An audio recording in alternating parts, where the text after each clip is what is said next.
No question. This morning, Alex and Christine, two of the remaining holdouts described as activists were arrested, removed from the park, cited, and released. Now the park is empty, and the sanitation crews have definitely moved in. Restoring the beauty and tranquility of Echo Park, a work in progress. Sanitation crews are here dismantling what's left behind with care. Those are used needles. Meantime, many of those who bought homes or rent apartments near this urban oasis fault the city for letting this get out of hand, but are glad people are getting the help they need. I'm so glad that the city was able to find housing for all these people. Mark T. is a homeowner here, didn't want to use his last name. This was not an instance where people were lacking human feeling for people who are in unfortunate situations.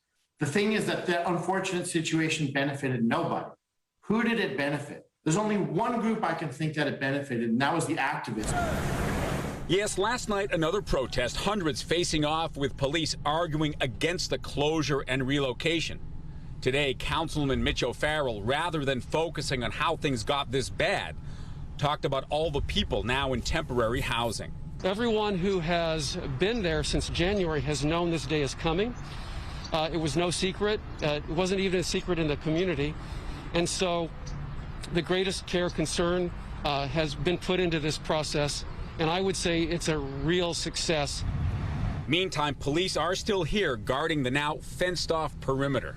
We'll be here as long as we need to. Currently, we're going to probably be here, our presence around into the weekend. The numbers have lessened over the past few nights, but we do have resources. We have police officers ready in case we need to respond for anyone who shows up.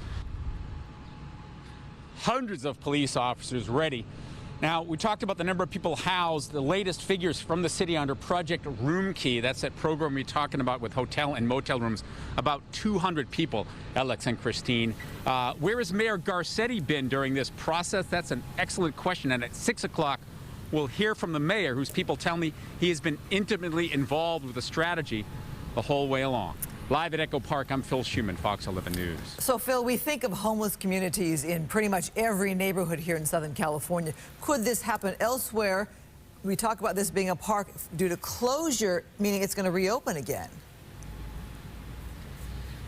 Right. So, of course, homeless encampments could happen and have happened in many locations. We think of Venice, for example, or along Rose, along the Penmark Golf Course, but nothing quite organized of this scale, with the extensive infrastructure that they built up over almost a year. So the question and the challenge is going to be, when this reopens, whether it's a month from now or 6 months from now, how they prevent that from happening again and make sure that the people who might want to move back in here have other options. All right, we'll be waiting to see those renovations there too, Phil. Thank you very much.